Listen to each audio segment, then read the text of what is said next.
नमस्कार दोस्तों, जय हिंद, वंदे मातरम। मैं आपके साथ जायसवाल सर। आप सभी का स्वागत अभिनंदन है टीटी फैमिली शिक्षकों के परिवार जायसवाल कोचिंग सेंटर पर।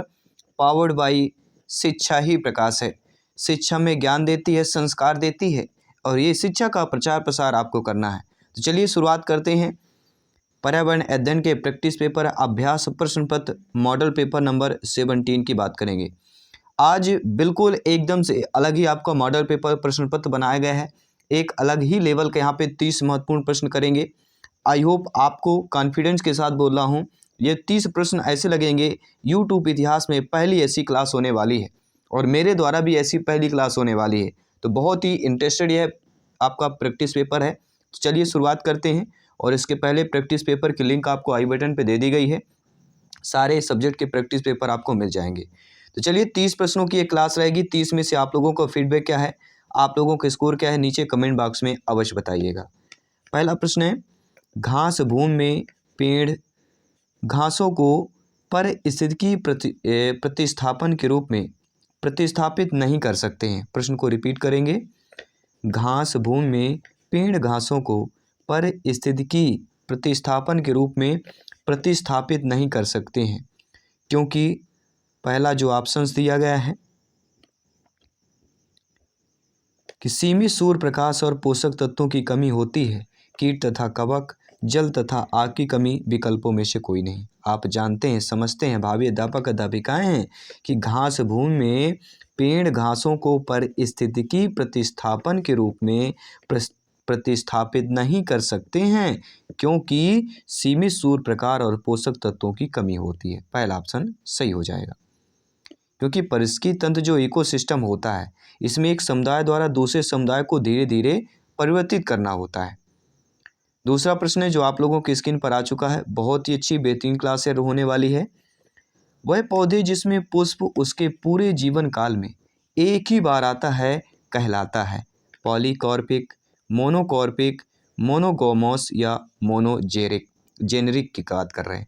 प्रत्येक भाई बहन शिक्षा बंधु यहाँ पे कमेंट करेंगे। गृहिणी जिनका सपना है गवर्नमेंट एग्जाम की तैयारी को फतेह करना, टीटी एग्जाम को फतेह करना, सिलेक्शन पाना, तो वह पौधे जिसमें पुष्प उसके पूरे जीवन काल में एक ही बार आता है वह कहलाता है मोनोकॉर्पिक। जी हाँ, ऐसे पौधे जिनमें पुष्प उनके पूरे जीवन में एक ही बार में आता है उनको मोनोकॉर्पिक कहते हैं।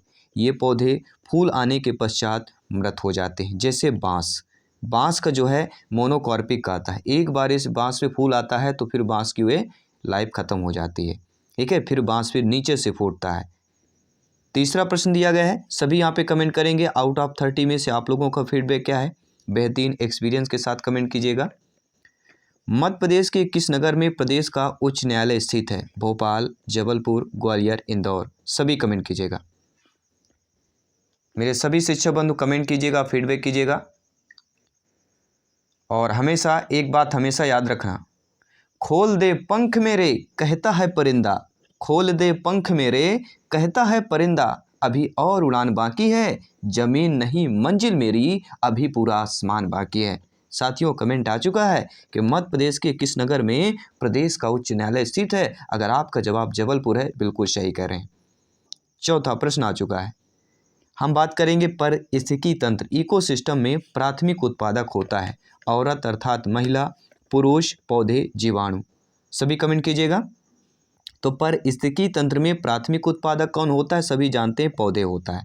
जो पौधे होते हैं प्राथमिक उत्पादकता होते हैं और जो पौधे को खाते हैं जैसे आपका हिरण, हाथी हो गया, तिलचट्टा हो गया, ये प्राथमिक या उपभोक्ता कहलाते हैं और इनको खाने वाले द्वितीयक उपभोक्ता हो जाते हैं। ठीक है, आई होप सभी प्यारे मित्र जानते हैं, डेली क्लास अटेंड कर रहे हैं, डेली प्रैक्टिस पेपर अटेंड कर रहे हैं, इतना तो आप लोग ऑलरेडी पता ही चल गया होगा।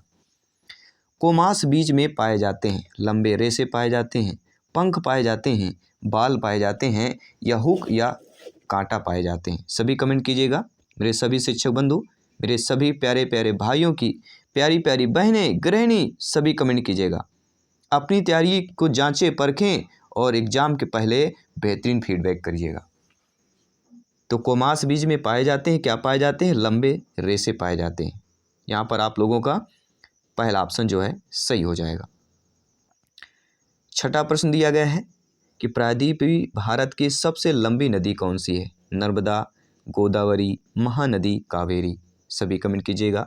जायसवाल सर, आप सभी का अपने टीटी फैमिली शिक्षकों के परिवार पर स्वागत अभिनंदन करते हैं। तो प्रायद्वीपीय भारत के जो सबसे लंबी नदी जो है कौन सी कहलाएगी? वह कहलाती है Godavari. B option is the right answer, correct answer हो जाएगा। किसी भी प्रश्न पर आपका डाउट है, आप लोग बेफिक्र कमेंट कर सकते हैं, क्योंकि प्रत्येक भाई बहन का कमेंट फीडबैक सर्वोपरि है, सर्वमान्य है। 7वां प्रश्न है, निम्नलिखित में से वे राज्य कौन से हैं जिनमें अगस्त मलाई जीवन मंडल फैला हुआ है? जी हाँ, अगस्त मलाई जीवन मंडल फैला हुआ है आपके केरल तमिलनाडु राज्य, तमिलनाडु कर्नाटक राज्य, महाराष्ट्र मध्य प्रदेश या केरल तमिलनाडु राज्य। सभी कमेंट कीजिएगा। जी हाँ साथियों, ऐसे राज्य जिनमें जो है अगस्त मलाई जीवन मंडल फैला हुआ है वे राज्य आपके केरल और तमिलनाडु। जी हाँ। 8वां प्रश्न स्क्रीन पर आ चुका है।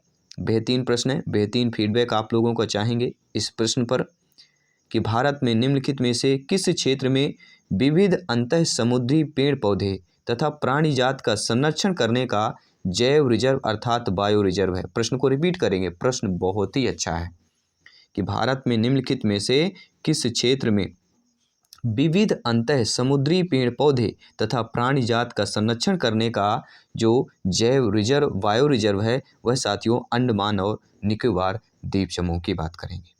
ठीक है, वह क्षेत्र आपका अंडमान निकोबार द्वीप समूह है।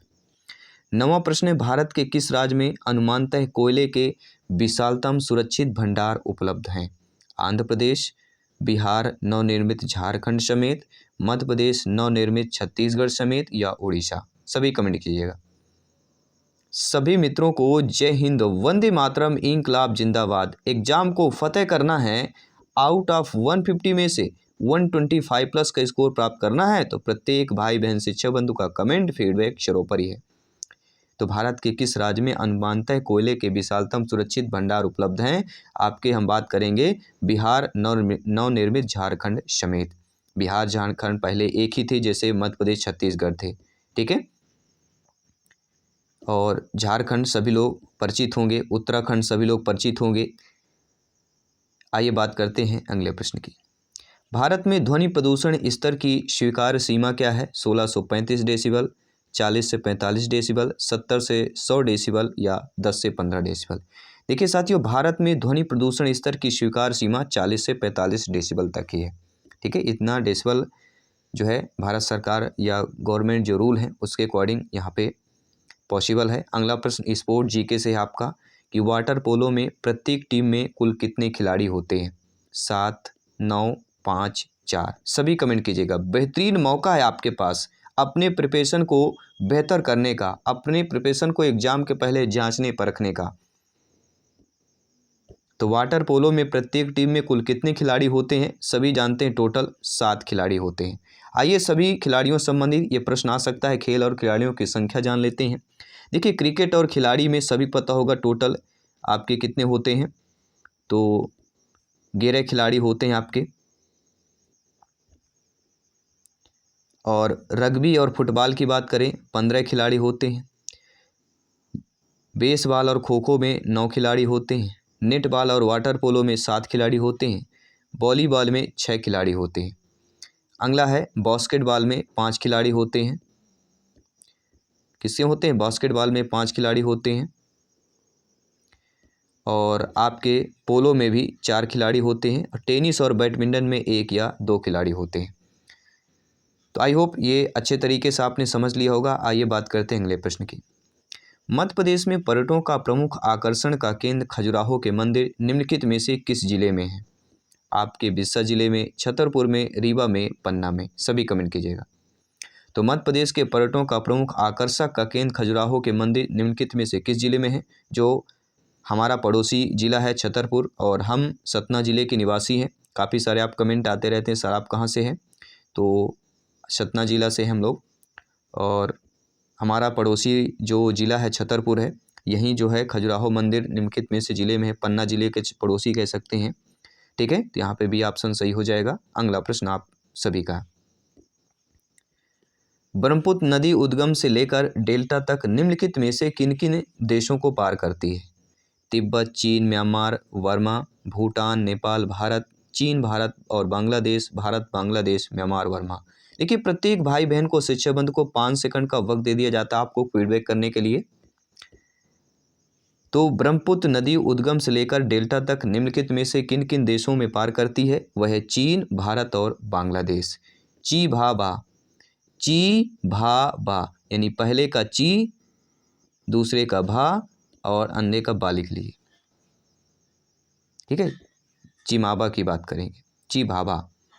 ब्रह्मपुत्र नदी तिब्बत में कैलाश पर्वत की मानसरोवर झील से निकलती है, जो भूटान, चीन, सांगपो, भारत, दिहांग, ब्रह्मपुत्र, बांग्लादेश, जमुना में प्रवाहित होने के बाद बंगाल की खाड़ी में जाकर अंतिम समय में गिरती है, यानी बाद में बंगाल की खाड़ी में लास्ट में गिरती है। अगला प्रश्न है, प्यूनका ग्रेंटम वैज्ञानिक नाम है? कस्टवर्ड सेव का, गुलमोहर का, सिल्वर ओक का या अनार का? सभी कमेंट कीजिएगा। देखिए मैंगीफेरा इंडिका आम का वैज्ञानिक नाम है, काफ़ी बार पूछा गया प्रश्न है। तो ये जो आपका प्यूनका ग्रेंटम वैज्ञानिक नाम है, फलों के वैज्ञानिक नाम जरूर देखिए, याद कर लीजिएगा या रिमाइंड कर लीजिएगा, एक प्रश्न आ सकता है। तो प्यूनका ग्रेंटम जो वैज्ञानिक नाम है, यह दोस्तों अनार का वैज्ञानिक नाम है। जी हाँ, प्यूनका ग्रेंटम अनार का वैज्ञानिक नाम है। यह कुल आपके लेथायरेसी और जो गण है यह मारिटेल्स का है। 15वां प्रश्न दिया गया है, ऑस्ट्रेलिया के बृहद प्रवाल रोधिका ग्रेट बैरियर रीफ किसके समांतर स्थित है? पूर्वी तट, पश्चिमी तट, उत्तरी तट, दक्षिणी तट? सभी कमेंट कीजिएगा। आपका कमेंट आ चुका है, आपका फीडबैक आ चुका है कि ऑस्ट्रेलिया के बृहद प्रवाल रोधिका ग्रेट बैरियर रीफ किसके समांतर स्थित है? पूर्वी तट के समांतर स्थित है। अगला प्रश्न बहुत ही अच्छा प्रश्न है, वीवीआईपी कैटेगरी का प्रश्न है, ध्यानपूर्वक समझिएगा और फीडबैक कीजिएगा। वेरी वेरी इंपॉर्टेंट प्रश्न सिलेक्शन की दृष्टि से। पनामा नहर का निर्माण किस वर्ष में हुआ था? 1869 19वीं, 1980 ईस्वी, 1905 ईस्वी, 1914 ईस्वी? नीचे कमेंट बॉक्स है, फटाफट कमेंट करें, अपने स्कोर को बेहतर करें, तैयारी को जांचें परखें और फीडबैक कीजिएगा। पनामा नहर का निर्माण साथियों आपके सन 1914 ईस्वी पर हुआ, लेकिन इसका निर्माण कार्य 1881 में प्रारंभ हो गया था। तकनीकी समस्या के कारण नहर का निर्माण कार्य रोकना पड़ा। 1881 में फ्रांस ने पनामा नहर का कार्य शुरू किया, लेकिन अभियांत्रिकी अर्थात इंजीनियरिंग समस्या का घातक बीमारी से लोगों के मरने के कारण यह कार्य बीच में रोकना पड़ा और 1904 के संयुक्त राष्ट्र ने इस कार्य का दायित्व फिर संभाला स्वयं। फिर नहर का कार्य पूरा करने में उसे 1 दशक का समय लग गया था। यह नहर आधिकारिक रूप से 15 अगस्त 1914 को तैयार हो गई और पनामा शहर अटलांटिक महासागर तथा प्रशांत महासागर को जोड़ती है। 17वां प्रश्न आप लोगों के स्क्रीन पर, भोजन, प्रकाश तथा स्थान के लिए कठिन प्रतियोगिता कहाँ होती है? दूरस्थ संबंधी प्रजातियों के विभिन्न आवास के में विकास में, निकट संबंधी प्रजातियों के समान नीक के क्षेत्र में विकास में, निकट संबंधी प्रजातियों के विभिन्न आवास में विकास में या दूरस्थ संबंधी प्रजातियों के समान आवास में। तो भोजन, प्रकाश, स्थान के लिए कठिन प्रतियोगिता जो होती है या कंपटीशन जो है कहाँ पर होता है? तो आपके निकट संबंधी प्रजातियों के समान नीक क्षेत्र में विकास के। बी ऑप्शन सही हो जाएगा। 18वां प्रश्न है, निम्नलिखित में से कौन सी नदी ज्वरंदमुख अर्थात एस्चुरी है? कृष्णा, महानदी, गोदावरी, नर्मदा? सभी कमेंट कीजिएगा। तो इनमें से जो ज्वरंदमुख या एस्चुरी कहते हैं इंग्लिश में, यह आपकी नर्मदा नदी की बात करें। नर्मदा नदी ज्वरंदमुख एस्चुरी बनाती है, यह अरब सागर में गिरती है। इसका उद्गम मालवा पठार के अमरकंटक पहाड़ी से होता है, जो कि जबलपुर पर स्थित है। यह भ्रंश घाटी या रिफ्ट वैली की बात करेंगे, इससे बहती है। भ्रंश घाटी से बहने वाली नदियाँ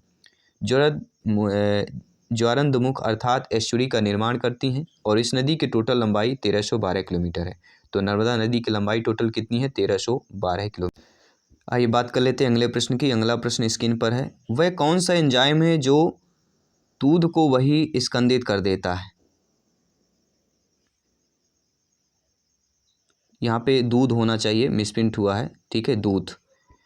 तो ऐसा एंजाइम जो दूध को वहीं से या वहीं में स्कंदित कर देता है, रेनिन, पेप्सिन, रेसिन या साइट्रेट? तो राइट ऑप्शन इसका रेनिन है। आइए जान लेते हैं, डिटेल के साथ समझ लेते हैं। देखिए रेनिन जो होता है प्रोटीन का पाचक एंजाइम होता है, जो कैसीनोजन का पाचन कर उसे अगुलित कैसीन में बदलकर दूध को जमा देता है। यह बछड़े के उदर में भी उपस्थित रहता है। अगला प्रश्न है, महासागरों के जल वाले भाग में तटीय जो रचना के अनुसार महाद्वीपों के मुख्य भूभाग में पड़ता है, इसको क्या कहते हैं? स्थल संयोजक, महासागरीय कटक, महाद्वीपीय शिल्प या महाद्वीपीय ढलान। सभी कमेंट कीजिएगा। देखिए साथियों, महासागरों में जल वाले भाग में तटीय जो रचना के अनुसार महाद्वीपों के मुख्य भूभाग में पड़ते हैं, उनको महाद्वीपीय शिल्प कहा जाता है, या इसे महाद्वीपीय मग्न तट के नाम से भी जाना जाता है। अगला प्रश्न है, गुजरात भारत में नमक का सबसे बड़ा उत्पादक है क्योंकि उसके पास विस्तृत शुष्क तट है, उसके तटों के जल में नमक की मात्रा अधिक है, उसके पास विस्तृत उथले सागर हैं, या खारे जल से नमक का उत्पादन करने के लिए अतिरिक्त उसके पास खनिज नमक भंडार है। राइट ऑप्शन क्या होगा? आप सभी लोग भावी अध्यापक अध्यापिकाएं हैं, शिक्षक बंधु हैं और बेहतर मेरे से जानते हैं, आप लोग ज्ञानी सर्वज्ञ व्याख्याता लोग हैं। तो गुजरात भारत में नमक का सबसे बड़ा उत्पादक है क्योंकि उसके पास विस्तृत शुष्क तट है। पहला ऑप्शन सही हो जाएगा। देखिए, गुजरात भारत के समुद्र तट पर स्थित है, इसलिए वहाँ की जलवायु शुष्क, अर्धशुष्क, दलदल और नमकीन रेतीली है जो कच्छ के मैदान तक फैला है। इसे सफ़ेद मरुस्थल के नाम से भी जाना जाता है। यहाँ नमक के दलदल भी पाए जाते हैं। ठीक है, तो सफ़ेद मरुस्थल के नाम से जाना जाता है आपका, अगर गुजरात के दलदल इलाके की बात करें। अगला प्रश्न आप लोगों के स्क्रीन पर है, बहुत ही अच्छा प्रश्न है। निम्नलिखित में से कौन सी ठंडी महासागरीय धारा नहीं है? California, Oyashio, Kuroshio, Canaries. तो देखिए, ठंडी महासागरीय की बात करें तो कैलिफोर्निया, आपके ओयोशियो और कोनारीज, ये तीनों ठंडी महासागरीय धारा, लेकिन क्यूरोशियो जो है आपका, ये ठंडी महासागरीय धारा नहीं है। क्यूरोशियो जो है धारा गर्म महासागरीय धारा है, यह प्रशांत महासागर में प्रवाहित होती है, जबकि कैलिफोर्निया, आयोशिया और किनारी धारा ये ठंडी धाराएं कहलाती हैं। अगला प्रश्न है, निम्नलिखित में से कौन से जो है प्रकृति में न्याय संगत है? सभी यहाँ पे बताइएगा। बहुत ही अच्छा बेहतरीन प्रश्न है। 23 नंबर प्रश्न आप लोगों के स्क्रीन पर है। निम्नलिखित में कौन प्रकृति में न्याय संगत है? मूल कर्तव्य, राज्य के नीति निदेशक तत्व, मूल अधिकार, या इनमें से कोई नहीं। तो इनमें से कौन जो है प्रकृति में न्याय संगत है? सभी लोग कमेंट कीजिए। तो मूल अधिकारों की बात करेंगे। मूल अधिकार प्रकृति में न्याय संगत है, जो कि भारतीय संविधान के भाग 3 के अनुच्छेद 1235 तक उल्लेखित है। इनके हनन होने पर कोई व्यक्ति न्यायालय में जा सकता है, जबकि राज्य के नीति निदेशक तत्व एवं मूल कर्तव्य के हनन होने पर उन्हें जो है न्यायालय द्वारा लागू नहीं करवाया जा सकता है। लेकिन मूल अधिकारों की बात करें तो भारतीय संविधान के अनुच्छेद 12 से 35 तक उल्लेखित है, इनके हनन कोई व्यक्ति न्यायालय जा सकता है। ठीक है, किसके? मूल अधिकार की बात करेंगे। भारत सरकार का संवैधानिक अध्यक्ष कौन होता है? राष्ट्रपति, प्रधानमंत्री, भारत का मुख्य न्यायाधीश या महान्यायवादी। तो भारत सरकार का जो संवैधानिक अध्यक्ष होते हैं वह राष्ट्रपति होते हैं। ठीक है, अनुच्छेद 53 फर्स्ट के अनुसार भारत का संवैधानिक प्रमुख भारत का राष्ट्रपति होता है और संघ की कार्यपालिका जो शक्ति है राष्ट्रपति में ही निहित होती है। 25वां प्रश्न है, अधिकार पक्षा का शाब्दिक अर्थ क्या है? हम आदेश देते हैं, रोकना, किस अधिकार से या वारंट से, या इनमें से कोई नहीं। देखिए, अधिकार पक्षा का जो ये शब्द है इसका शाब्दिक अर्थ क्या होता है? किस अधिकार से या वारंट से। सी ऑप्शन सही हो जाएगा। अगला प्रश्न है, भारतीय संविधान कब लागू हुआ? 26 जनवरी 1950, 26 जनवरी 1952, 15 अगस्त 1948, 31 नवंबर 1949। सभी कमेंट कीजिएगा। तो भारतीय संविधान कब लागू हुआ? 26 जनवरी 1950 की बात करेंगे। 26 जनवरी 1950 को भारतीय संविधान जो है समग्र रूप से लागू हुआ। कांग्रेस के लाहौर अधिवेशन में 31 दिसंबर 1929 को पूर्ण स्वराज का संकल्प पारित किया गया तथा 26 जनवरी 1930 को पूर्ण स्वाधीनता दिवस संपूर्ण भारत में मनाने का निश्चय किया गया। इस कारण से 26 जनवरी को प्रत्येक गणतंत्र दिवस के रूप में मनाया जाता है। अगला प्रश्न है, सर्वोच्च न्यायालय द्वारा संविधान का मूल ढांचा का सिद्धांत निम्नलिखित में से किस मामले में घोषित किया गया है? केशवनंद भारती मामला, आपके गोलकनाथ मामला, मिनर्वा मिल्स मामला, या गोपालन मामला की बात करेंगे। सभी कमेंट कीजिएगा। बेहतरीन प्रश्न है, फीडबैक चाहेंगे आपका। सर्वोच्च न्यायालय द्वारा संविधान का मूल ढांचा का सिद्धांत निम्नलिखित में से किस मामले में घोषित किया गया है? तो केशवानंद भारती मामले में घोषित किया गया है। अगला प्रश्न है, निम्नलिखित में से किस वर्ष आतंकवाद रोकथाम अधिनियम अर्थात POTA अधिनियम हुआ? 2000, 2001, 2002, 2003। बेहतरीन, एक अलग ही डिफरेंट यह प्रैक्टिस पेपर अभ्यास प्रश्न पत्र था, क्योंकि किसी लेवल का आपके एग्जाम पर पूछा जा सकता है। तो किस वर्ष आतंकवाद रोकथाम अधिनियम POTA अधिनियम पारित हुआ? सभी लोग बताइए। हम बात करेंगे, यह अधिनियम 2002 में पारित हुआ।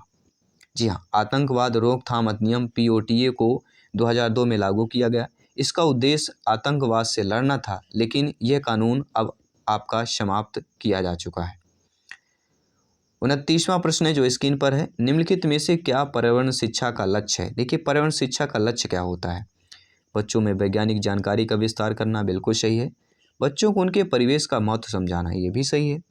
पर्यावरण संरक्षण के महत्व से बच्चों को अवगत कराना, तो ये सभी अर्थात उपरोक्त सभी जो है पर्यावरण शिक्षा का लक्ष्य है, इसलिए डी ऑप्शन सही हो जाएगा। और इस प्रश्न अभ्यास प्रश्न पत्र का 30वां प्रश्न आप लोगों के स्क्रीन पर है।